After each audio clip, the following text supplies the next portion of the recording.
Dear students, good morning to all of you. I hope you are all safe. Welcome to our next video. ਆਪਾਂ ਕਰ ਰਹੇ ਸੀ Unit 5 bin study 2 the chapter organizing and introduction. Then today's topic is nature of organization. Organization ਦੀ ਪ੍ਰਕਿਰਤੀ ਕਿਸ ਤਰ੍ਹਾਂ ਦੀ ਹੁੰਦੀ ਹੈ, ਸੰਗਠਨ ਦੀ ਪ੍ਰਕਿਰਤੀ ਇਸ ਤਰ੍ਹਾਂ ਦੀ ਹੁੰਦੀ ਹੈ. ਸੋ ਟੂਡੇਜ਼ ਟੌਪਿਕ ਆਪਾਂ ਕਰਨ ਜਾ ਰਹੇ ਨੇਚਰ ਆਫ ਆਰਗੇਨਾਈਜੇਸ਼ਨ, ਸੰਗਠਨ ਦੀ ਪ੍ਰਕਿਰਤੀ ਵੀ ਆਪਾਂ ਜਿਹੜਾ ਆਰਗੇਨਾਈਜੇਸ਼ਨ ਨੂੰ ਕਿਸ ਤਰ੍ਹਾਂ ਸਮਝ ਸਕਦੇ ਹਾਂ, ਕਿਹੜੇ ਤਰੀਕਿਆਂ ਨਾਲ ਸਮਝ ਸਕਦੇ ਹਾਂ, ਕਿਸ ਤਰ੍ਹਾਂ ਦੇ ਸੁਭਾਅ ਨੂੰ ਜਾਣ ਸਕਦੇ ਹਾਂ, ਤਾਂ ਕਿਹੜੇ ਤਰੀਕੇ ਆਰਗੇਨਾਈਜੇਸ਼ਨ ਐਜ਼ ਏ ਪ੍ਰੋਸੈਸ, ਇਸ ਨੂੰ ਪ੍ਰੋਸੈਸ ਵੀ ਸਮਝ ਸਕਦੇ ਹਾਂ, ਇੱਕ ਪ੍ਰਕਿਰਿਆ ਦੇ ਤੌਰ 'ਤੇ ਵੀ ਇਸ ਨੂੰ ਆਪਾਂ ਸਮਝ ਸਕਦੇ ਹਾਂ. ਆਰਗੇਨਾਈਜੇਸ਼ਨ ਐਜ਼ ਏ ਸਟਰਕਚਰ, ਇੱਕ ਢਾਂਚੇ ਦੇ ਤੌਰ 'ਤੇ ਵੀ ਇਸ ਨੂੰ ਸਮਝ ਸਕਦੇ ਹਾਂ. ਆਰਗੇਨਾਈਜੇਸ਼ਨ ਐਜ਼ ਏ ਸਿਸਟਮ, ਇੱਕ ਵਿਵਸਥਾ ਦੇ ਤੌਰ 'ਤੇ ਸਮਝ ਸਕਦੇ ਹਾਂ. ਆਰਗੇਨਾਈਜੇਸ਼ਨ ਐਜ਼ ਏ ਗਰੁੱਪ, ਇੱਕ ਸਮੂਹ ਦੇ ਤੌਰ 'ਤੇ ਸਮਝ ਸਕਦੇ ਹਾਂ, ਲੋਕਾਂ ਦੇ ਸਮੂਹ ਦੇ ਤੌਰ 'ਤੇ ਸਮਝ ਸਕਦੇ ਹਾਂ. ਪ੍ਰਾਇਮਰੀ ਫੰਕਸ਼ਨ ਆਫ ਮੈਨੇਜਮੈਂਟ, ਪ੍ਰਬੰਧ ਦਾ ਇੱਕ ਮੁੱਢਲਾ ਕੰਮ ਵੀ ਇਸ ਨੂੰ ਕਹਿ ਸਕਦੇ ਹਾਂ. Then primary function of management in ਦੋ ਪਾਰਟਸ ਵਿੱਚ ਡਿਵਾਈਡ ਕਰਾਂਗੇ. ਆਰਗੇਨਾਈਜੇਸ਼ਨ ਐਜ਼ ਏ ਪ੍ਰੋਸੈਸ, ਆਪਾਂ ਪ੍ਰੋਸੈਸ ਨੂੰ ਡੀਪਲੀ ਸਟੱਡੀ ਕਰਾਂਗੇ. Then organisation as a structure, ਵੀ ਇੱਕ ਢਾਂਚੇ ਦੇ ਤੌਰ 'ਤੇ ਆਰਗੇਨਾਈਜੇਸ਼ਨ ਨੂੰ ਸਮਝਾਂਗੇ. ਦੈਨ ਸਟਾਰਟ ਕਰਦੇ ਹਾਂ ਆਰਗੇਨਾਈਜੇਸ਼ਨ ਐਜ਼ ਏ ਪ੍ਰੋਸੈਸ. ਇਸ ਨੂੰ ਪ੍ਰੋਸੈਸ ਕਿਵੇਂ ਕਿਹਾ ਜਾ ਸਕਦਾ ਹੈ? ਪ੍ਰੋਸੈਸ ਇਸ ਨੂੰ ਇਸ ਲਈ ਕਿਹਾ ਜਾਂਦਾ ਕਿਉਂਕਿ ਇਹ ਕੰਟੀਨਿਊਸ ਪ੍ਰੋਸੈਸ ਹੈ. ਹਰੇਕ ਚੀਜ਼ ਨੂੰ ਕਰਨ ਲਈ ਆਪਾਂ ਨੂੰ ਆਰਗੇਨਾਈਜੇਸ਼ਨ ਉਹਦੀ ਚਾਹੀਦੀ ਆ, ਤਾਂ ਇਹ ਕੰਟੀਨਿਊਸ ਪ੍ਰੋਸੈਸ ਇਹ ਕੀ ਕਰਦਾ, ਡਿਵੈਲਪਸ ਕਰਦਾ ਵਾ relationship between people, assign them duties by assigning them duties. ਉਹਨਾਂ ਨੂੰ ਕੋਈ ਕੰਮ ਦੇ ਕੇ ਉਹਨਾਂ ਵਿੱਚ ਰਿਲੇਸ਼ਨਸ਼ਿਪ ਬਿਟਵੀਨ ਉਹਨਾਂ ਦੇ ਪੈਦਾ ਕਰਦਾ. ਇਸ ਤਰ੍ਹਾਂ ਇਸ ਨੂੰ ਕਹਿ ਸਕਦੇ ਹਾਂ ਪ੍ਰੋਸੈਸ. ਦੈਨ ਸੈਕਿੰਡ ਨੰਬਰ 'ਤੇ organisation as a structure. Structure ਇਸ ਨੂੰ ਕਿਹਾ ਜਾ ਸਕਦਾ ਹੈ, ਇੱਕ ਢਾਂਚਾ ਕਿਵੇਂ ਕਹਿ ਸਕਦੇ ਹਾਂ, ਕਿਉਂਕਿ ਇਸ ਵਿੱਚ ਕੀ ਕੀਤਾ ਰੀਪ੍ਰਜੈਂਟ ਜੋਬ ਪੋਜੀਸ਼ਨਸ ਰੀਪ੍ਰਜੈਂਟ ਕੀਤੀਆਂ ਜਾਂਦੀਆਂ ਨੇ. ਉਹਨਾਂ ਨੂੰ ਕੀ ਕੀਤਾ ਹੈ, ਟਾਸਕ ਅਸਾਈਨਡ ਉਹਨਾਂ ਦੀ ਜੋਬ ਅਨੁਸਾਰ ਦਿੱਤੀਆਂ ਜਾਂਦੀਆਂ ਨੇ. ਉਹਨਾਂ ਨੂੰ ਅਥੋਰਟੀ ਕੋਈ ਦਿੱਤੀ ਜਾਂਦੀ ਹੈ ਉਹਨਾਂ ਟਾਸਕਸ ਨੂੰ ਪਰਫੋਰਮ ਕਰਨ ਵਾਸਤੇ. Then relationship between various positions ਕਿਹਦੇ ਦੁਆਰਾ ਦਿੱਤਾ ਹੈ, organisation as a structure. Then third number 'ਤੇ ਆਰਗੇਨਾਈਜੇਸ਼ਨ ਐਜ਼ ਏ ਸਿਸਟਮ. ਇਸ ਨੂੰ ਆਪਾਂ ਸਿਸਟਮ ਕਿਵੇਂ ਕਹਿ ਸਕਦੇ ਹਾਂ, ਇੱਕ ਵਿਵਸਥਾ ਕਿਵੇਂ ਕਹਿ ਸਕਦੇ ਹਾਂ, ਕਿਉਂਕਿ ਐਜ਼ ਇਟ ਕੰਸਿਸਟ, ਇਸ ਵਿੱਚ ਕੀ ਹੁੰਦਾ ਹੈ, ਨੰਬਰ ਆਫ ਕੰਪੋਨੈਂਟਸ, ਕਾਫੀ ਜ਼ਿਆਦਾ ਕੰਪੋਨੈਂਟਸ ਹੁੰਦੇ ਆ, ਕਾਫੀ ਜ਼ਿਆਦਾ ਡਿਪਾਰਟਮੈਂਟਸ ਜਿਵੇਂ ਕਹਿ ਸਕਦੇ ਹਾਂ. And each one has unique properties, ਹਰੇਕ ਦੀਆਂ ਅਲੱਗ-ਅਲੱਗ ਕੁਆਲਿਟੀਜ਼ ਹੁੰਦੀਆਂ ਵਾ, ਪ੍ਰੋਪਰਟੀਜ਼ ਹੁੰਦੀਆਂ ਅਤੇ ਯੋਗਤਾਵਾਂ ਕੈਪੇਬਿਲਿਟੀਜ਼ ਹੁੰਦੀਆਂ ਨੇ. ਦੈਨ ਅਸੀਂ ਆਪਾਂ ਕਹਿ ਸਕਦੇ ਹਾਂ organisation as a system. Then fourth number 'ਤੇ ਆਰਗੇਨਾਈਜੇਸ਼ਨ ਐਜ਼ ਏ ਗਰੁੱਪ ਕਿਵੇਂ ਕਹਿ ਸਕਦੇ ਹਾਂ. Group means persons involvement, more than one person involvement comes into existence. Organization come into existence when people combine their efforts. ਜਦੋਂ people combine ਕਰਦੇ ਆਪਦੇ efforts ਇੱਕ common objective ਨੂੰ ਅਚੀਵ ਕਰਨ ਵਾਸਤੇ, ਕੋਈ 2-3 ਪਰਸਨਸ ਅਚੀਵ ਕਰਨ ਲਈ ਇਕੱਠੇ ਹੁੰਦੇ ਨੇ, ਉਸ ਨੂੰ ਕਹਿ ਸਕਦੇ ਆਪਾਂ ਗਰੁੱਪ. ਦੈਨ ਆਰਗੇਨਾਈਜੇਸ਼ਨ ਨੂੰ ਐਸੇ ਗਰੁੱਪ ਵੀ ਕਿਹਾ ਜਾ ਸਕਦਾ ਕਿਉਂਕਿ ਇਸ ਵਿੱਚ ਕਾਫੀ ਜ਼ਿਆਦਾ ਪਰਸਨਸ ਦੀ ਆਪਾਂ ਨੂੰ ਲੋੜ ਹੁੰਦੀ ਹੈ, ਇੰਪਲੋਇਜ਼ ਦੀ ਲੋੜ ਹੁੰਦੀ ਹੈ. ਤੇ ਨੰਬਰ 'ਤੇ ਫਿਫਥ ਨੰਬਰ 'ਤੇ ਕਹਿ ਸਕਦੇ ਪ੍ਰਾਇਮਰੀ ਫੰਕਸ਼ਨ ਆਫ ਮੈਨੇਜਮੈਂਟ, ਜਿਹੜਾ ਪ੍ਰਬੰਧ ਆ ਉਸ ਦਾ ਇੱਕ ਮੁੱਢਲਾ ਕੰਮ, ਇਸ ਨੂੰ ਕਿਵੇਂ ਕਹਿ ਸਕਦੇ ਹਾਂ, ਐਜ਼, ਕਿਉਂਕਿ ਇਹ ਐਜ਼ ਇਟ ਇਜ਼ ਅੰਡਰਟੇਕਨ, ਕਿਵੇਂ ਮਤਲਬ ਇਸ ਨੂੰ ਚਲਾਇਆ ਜਾਂਦਾ with basic functions of planning, staffing, directing and controlling, ਜਿਹੜੇ ਕਿ ਮੈਨੇਜਮੈਂਟ ਦੇ ਬੇਸਿਕ ਫੰਕਸ਼ਨਸ ਨੇ, ਇਹਨਾਂ ਨਾਲ ਇਸ ਨੂੰ ਪਰਫੋਰਮ ਕੀਤਾ ਜਾਂਦਾ ਹੈ. ਤਾਂ ਇਸ ਲਈ ਆਪਾਂ ਇਸ ਨੂੰ ਕਹਿ ਸਕਦੇ ਹਾਂ primary function of management. Then ਆਪਾਂ ਡੀਪ ਸਟੱਡੀ ਕਰਦੇ ਹਾਂ ਆਰਗੇਨਾਈਜੇਸ਼ਨ ਐਜ਼ ਏ ਪ੍ਰੋਸੈਸ. ਇਸ ਨੂੰ ਪ੍ਰੋਸੈਸ ਜਾਂ ਪ੍ਰਕਿਰਿਆ ਕਿਸ ਤਰ੍ਹਾਂ ਕਹਿ ਸਕਦੇ ਹਾਂ. Organisation as a structure, organisation ਨੂੰ ਸਟਰਕਚਰਸ ਇੱਕ ਢਾਂਚੇ ਦੇ ਤੌਰ 'ਤੇ ਆਪਾਂ ਕਿਵੇਂ ਸਮਝ ਸਕਦੇ ਹਾਂ. ਪ੍ਰੋਸੈਸ ਆਪਾਂ ਨੂੰ ਡੈਫੀਨੇਟਲੀ ਤੁਹਾਨੂੰ ਪਤਾ ਹੀ ਹੋਵੇਗਾ ਪ੍ਰੋਸੈਸ ਤੋਂ ਕੀ ਭਾਵ ਹੈ. ਕੋਈ ਚੀਜ਼ ਨੂੰ ਜੇ ਆਪਾਂ ਪ੍ਰਾਪਤ ਕਰਨਾ ਹੋਵੇ ਤਾਂ ਉਸ ਦਾ ਕੋਈ ਪ੍ਰੋਸੈਸ ਹੁੰਦਾ, ਉਸ ਦੀ ਕੋਈ ਪ੍ਰਕਿਰਿਆ ਹੁੰਦੀ ਹੈ. ਤਾਂ ਆਰਗੇਨਾਈਜੇਸ਼ਨ ਨੂੰ ਪ੍ਰੋਸੈਸ ਕਿਵੇਂ ਹੋ ਸਕਦੀ ਹੈ ਇਹ ਆਪਾਂ ਪੜ੍ਹਾਂਗੇ. ਆਰਗੇਨਾਈਜੇਸ਼ਨ ਐਜ਼ ਏ ਪ੍ਰੋਸੈਸ ਕਿਵੇਂ ਆ, ਇਹ ਇੱਕ ਪ੍ਰਕਿਰਿਆ ਦੀ ਤਰ੍ਹਾਂ ਕਿਹਾ ਹੋਇਆ ਕਿਉਂਕਿ ਇਸ ਵਿੱਚ ਕੀ ਹੁੰਦਾ, ਦਾ ਪ੍ਰੋਸੈਸ ਇਸ ਨੂੰ ਕਿਹਾ ਜਾਂਦਾ the process of organisation divides, ਕੀ ਕਰਦਾ ਵਾ, divides and combines the various activities. ਪਹਿਲਾਂ ਉਹਨਾਂ ਨੂੰ ਡਿਵਾਈਡ ਕਰਦਾ ਵਾ ਡਿਫਰੈਂਟ ਪੀਪਲਸ ਵਿੱਚ, ਡਿਫਰੈਂਟ ਇੰਪਲੋਇਜ਼ ਵਿੱਚ according to their authority departments. ਦੈਨ ਉਹਨਾਂ ਦੇ ਐਫਰਟਸ ਨੂੰ ਕੰਬਾਈਨ ਕਰਦਾ. The entire work is divided into units ਵਿੱਚ ਡਿਵਾਈਡ ਕੀਤਾ ਜਾਂਦਾ. ਦੈਨ ਉਹਨਾਂ ਨੂੰ ਸਬ ਯੂਨਿਟਸ ਵੀ ਉਹਨਾਂ ਵਿੱਚ ਡਿਵਾਈਡ ਕੀਤਾ, ਜਿਵੇਂ ਪ੍ਰੋਡਕਸ਼ਨ ਯੂਨਿਟ ਵਿੱਚ ਆਪਾਂ ਡਿਵਾਈਡ ਕੀਤਾ, ਦੈਨ ਪ੍ਰੋਡਕਸ਼ਨ ਯੂਨਿਟ ਉਹਨਾਂ ਨੂੰ ਸਬ ਯੂਨਿਟ ਵਿੱਚ ਡਿਵਾਈਡ ਕਰੂਗਾ. ਐਟ ਦ ਐਂਡ ਇਸ ਵਿੱਚ ਕੀ ਕੀਤਾ ਜਾਂਦਾ ਵਾ, divided activities are again combined, last 'ਤੇ ਉਹਨਾਂ ਨੂੰ ਕੰਬਾਈਨ ਕੀਤਾ ਜਾ ਸਕਦਾ.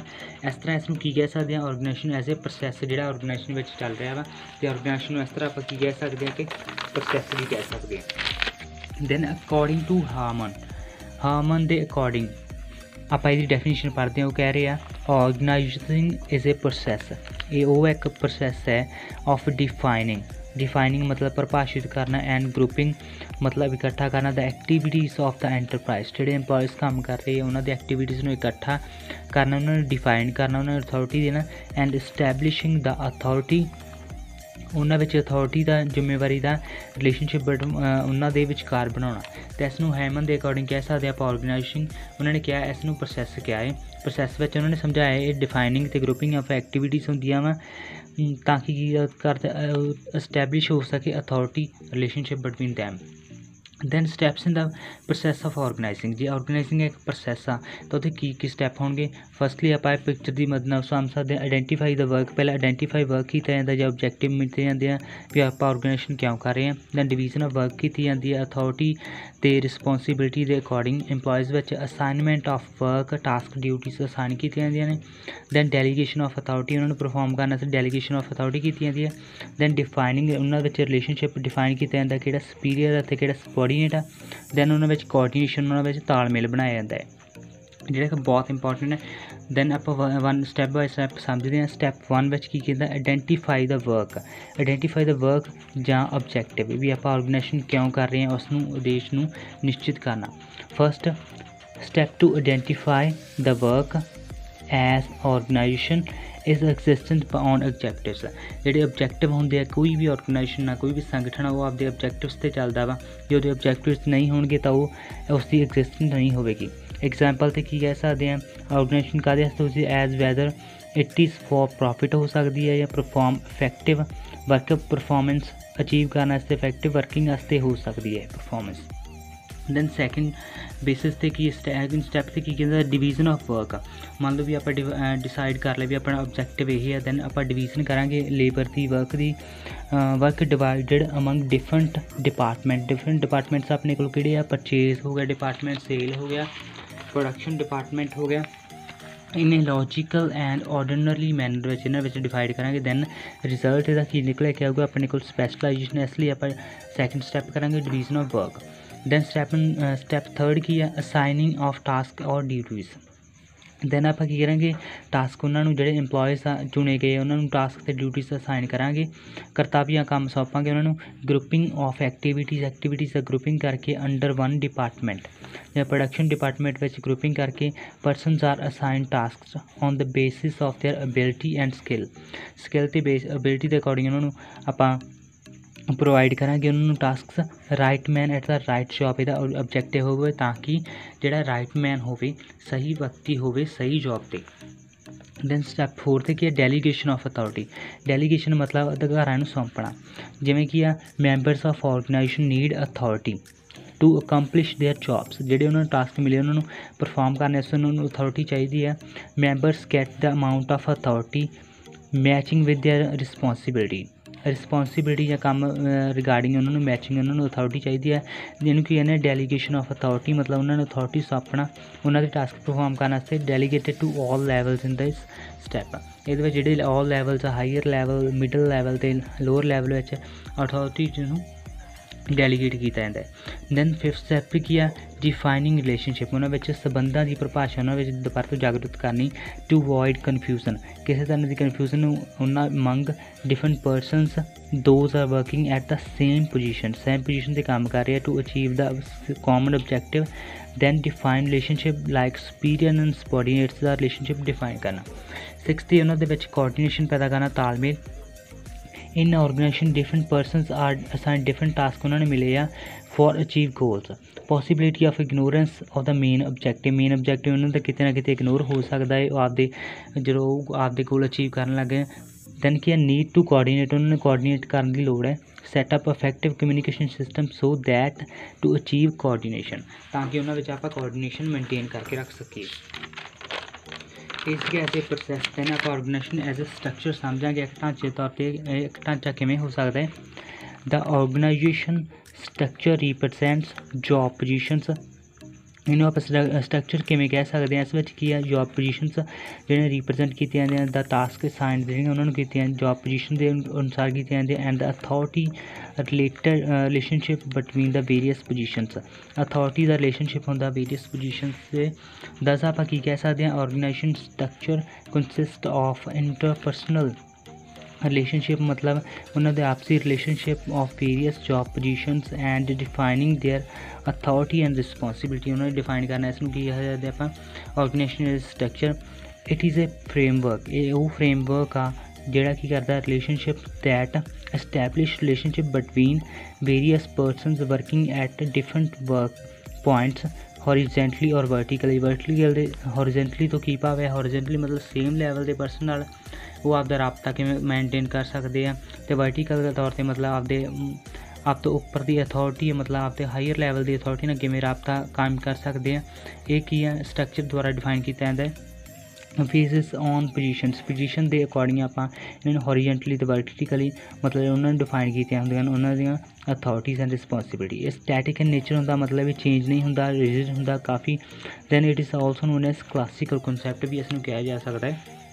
ਦੈਨ ਡੈਫੀਨੇਸ਼ਨ ਆਪਾਂ ਪੜ੍ਹਦੇ ਹਾਂ ਅਕੋਰਡਿੰਗ ਟੂ ਵੀਲਰ ਡੈਫੀਨੇਸ਼ਨ ਕੀ ਕਹਿ ਰਹੀ ਹੈ internal organisation is the internal organisation मतलब अंदरूनी ऑर्गेनाइजेशंस एज ए स्ट्रक्चर आप कह रहे हैं internal organisation is the structural framework वो structural framework of duties and responsibilities required of personnel in performing various functions within the company ये एक वो स्ट्रक्चरल फ्रेमवर्क इंटरनल ऑर्गेनाइजेशन ਜਾਂ organisation as a structure वो framework ਜਿਹੜਾ ਕੀ ਕਰਦਾ duties and responsibility ਜਿਹੜੀਆਂ ਚਾਹੀਦੀਆਂ ਹੁੰਦੀਆਂ ਪਰਸਨਲ ਨੂੰ मतलब ਇੰਪਲੋਇਜ਼ ਨੂੰ ਪਰਫਾਰਮ ਕਰਨ ਵਾਸਤੇ ਫੰਕਸ਼ਨ ਉਹਨਾਂ ਨੂੰ ਡਿਫਾਈਨ ਕਰਦਾ ਵਾ ਕਿਹੜੇ ਪਰਸਨ ਦੀ ਕਿਹੜੀ ਡਿਊਟੀ ਹੈ ਤੇ ਕਿਹੜੀ ਕਿਸ ਨੂੰ ਲਾਇਬਲ ਹੈ ਦੈਨ ਆਰਗੇਨਾਈਜੇਸ਼ਨ ਸਟਰਕਚਰ ਆਪਾਂ ਸਮਝਣ ਦੀ ਕੋਸ਼ਿਸ਼ ਕਰਾਂਗੇ ਜਿਵੇਂ ਆਰਗੇਨਾਈਜੇਸ਼ਨ ਸੰਗਠਨ ਢਾਂਚਾ ਆਪਾਂ ਸਮਝਦੇ ਹਾਂ ਕਿੱਥੋਂ ਸਟਾਰਟ ਹੁੰਦਾ ਹੈ ਇੱਕ ਪ੍ਰਬੰਧਕੀ ਸਟਾਰਕ ਜਾਂ ਡਾਇਰੈਕਟਰਸ ਤੋਂ ਸਟਾਰਟ ਹੁੰਦਾ ਹੈ ਡਾਇਰੈਕਟਰਸ ਅੰਡਰ ਕਿਹੜੇ ਡਿਪਾਰਟਮੈਂਟ ਹੁੰਦੇ ਆ ਪ੍ਰੋਡਕਸ਼ਨ ਮੈਨੇਜਰ ਜਾਂ ਉਤਪਾਦਨ ਪ੍ਰਬੰਧਕ marketing manager personnel manager and finance ਜਾਂ ਵਿੱਤ ਪ੍ਰਬੰਧਕ ਦੈਨ ਆਪਾਂ ਵੇਖਦੇ ਹਾਂ ਇਹਨਾਂ ਅੰਡਰ ਕਿਹੜੀਆਂ ਅਥਾਰਟੀਜ਼ ਆ ਰਹੀਆਂ ਨੇ ਜਾਂ ਪ੍ਰੋਡਕਸ਼ਨ ਮੈਨੇਜਰ ਦੇ ਅੰਡਰ ਕਿਹੜੇ ਆ ਸਕਦੇ ਪ੍ਰੋਡਕਸ਼ਨ ਕਿੱਥੋਂ ਹੋਣੀ ਆਪਣੇ ਕੋਲ ਫੈਕਟਰੀ ਕੋਲੋਂ ਜਾਂ ਸਟੋਰ ਵਿੱਚ ਉਹ ਸਮਾਨ ਆਪਾਂ ਰੱਖਾਂਗੇ ਦੈਨ ਕੀ ਹੈ ਫੈਕਟਰੀ ਮੈਨੇਜਰ ਆਪਣੇ ਕੋਲ ਰਿਲੇਟਡ ਇਹਦੇ ਨਾਲ ਸਟੋਰ ਮੈਨੇਜਰ ਦੈਨ ਕੀ ਹੈ ਫੈਕਟਰੀ ਮੈਨੇਜਰ ਕਿਵੇਂ ਰਿਲੇਟਡ ਹੋ ਸਕਦਾ ਹੈ ਕਿਉਂਕਿ ਫੈਕਟਰੀ ਮੈਨੇਜਰ ਫੈਕਟਰੀ ਵਿੱਚ ਕਿਹੜੇ ਪਰਸਨ ਹੁੰਦੇ ਜਿਹੜੇ ਕਿ ਇੰਪਲੋਏ मतलब ਪ੍ਰੋਡਕਸ਼ਨ ਕੰਟੀਨਿਊ ਕਰਦੇ ਫੋਰਮੈਨ ਦੈਨ ਇਹਨਾਂ ਦੇ ਅੰਡਰ ਆ ਰਿਹਾ ਫੋਰਮੈਨ ਦੈਨ ਸਟੋਰ ਮੈਨੇਜਰ ਦੇ ਕਿਹੜੇ ਅੰਡਰ ਆਉਣਗੇ ਸਟੋਰ ਕੀਪਰ ਜਿਹੜੇ ਕਿ ਸਟੋਰ ਦੇ ਵਿਕਰੀ ਨਿਗਰਾਨ ਕਰਤਾ ਹੁੰਦੇ ਨੇ ਦੈਨ ਮਾਰਕੀਟਿੰਗ ਮੈਨੇਜਰ मतलब ਮੰਡੀਕਰਨ ਜਿਹੜੇ ਕਿ ਵਸਤੂ ਦੀ ਸੇਲ ਕਰਨ ਵਿੱਚ ਮਦਦ ਕਰਦੇ ਨੇ ਜਿਹੜੇ ਕਰਦੇ ਆ ਸੇਲ ਮੈਨੇਜਰ ਐਡਵਰਟਾਈਜ਼ਿੰਗ ਮੈਨੇਜਰ ਵਿਗਿਆਪਨ ਪ੍ਰਬੰਧਕ ਵਿਕਰੀ ਪ੍ਰਬੰਧਕ ਅਤੇ ਸੇਲ ਮੈਨੇਜਰ ਦੇ ਵਿਕਰੀ ਪ੍ਰਬੰਧਕ ਦੇ ਕਿਹੜੇ ਅੰਡਰ ਆ ਰਹੇ ਆ ਸੇਲ ਸੁਪਰਵਾਈਜ਼ਰ ਵਿਕਰੀ ਨਿਗਰਾਨ ਕਰਤਾ ਸੇਲ ਸੁਪਰਵਾਈਜ਼ਰਸ ਦੈਨ ਕੀ ਹੈ ਪਰਸਨਲ